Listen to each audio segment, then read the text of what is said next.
আমার বায়নাগুলো একটু অদ্ভুত টাইপের, সেটা আমাকে যখন বাকিরা বলে আমি মানতে চাই না। তবে হ্যাঁ, ফাঁকার সময় যখন আমি থাকি তখন বুঝতে পারি সত্যিই তাই, আবদারগুলো বড্ড অদ্ভুত। যেমন ধরো আজকেই মাকে অনেক বায়না করে করে দেখছো এই ছোট্ট উনুনটা, সেটা বানানো করিয়েছি। কারণ আমার খুব শখ ছিল ছাদে গিয়ে এই শীতের দুপুরে রান্না করব। সেই কথা মতো মাকে অনেক বলে বলে এই উনুনটা বানানো করিয়েছি। আর দেখতে না ভীষণ কিউট হয়েছে।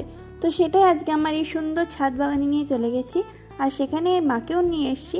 বলেছি চলো আজকে রান্নাটা এখানেই করো। তো সবটাই যখন আমার পছন্দ মতোই হচ্ছে, রান্নাটাও আমার পছন্দ মতো আর হবে না কেন? সেই মতো আমার পছন্দের সয়াবিনটাই আজকে বললাম করতে। তো প্রথম থেকে সব স্টেপগুলো তো স্পষ্টভাবেই দেখানো হয়েছে, বুঝতে তো পেরেই গেছো কি কি হয়েছে। যাই হোক, সব কিছু করার পর মশলাটা কষিয়ে নিয়ে এখানে দেখো আলুটা আর সয়াবিনটা দিয়ে নিলাম। মশলার সাথে এবার কিন্তু আলু সয়াবিনটা ভালো করে কষিয়ে নিতে হবে।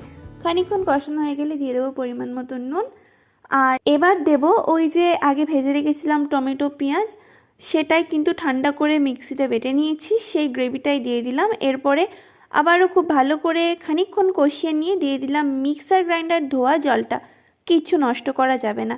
আর বললাম না আমার ছাদ বাগানে আজকে রান্নাটা হচ্ছে, দেখো ছাদ বাগানে ধনেপাতাও বসিয়েছিলাম, একদম গাছ নিয়ে বসে পড়েছি, সেখান থেকে ইচ্ছা মতো তুলে নিচ্ছে। শীতের দুপুরে ছাদ বাগানে রান্না করার এই একটাই তো বেশি মজা, তাই না? তার উপরে মিষ্টি রোদ তো আছেই।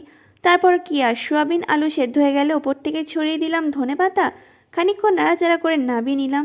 সত্যি বলছি দারুণ হয়েছিল। আর এই রেসিপিটা ভাত রুটি সবের সাথে একদম পারফেক্ট। তোমরাও কিন্তু একদিন ট্রাই করে দেখতে পারো।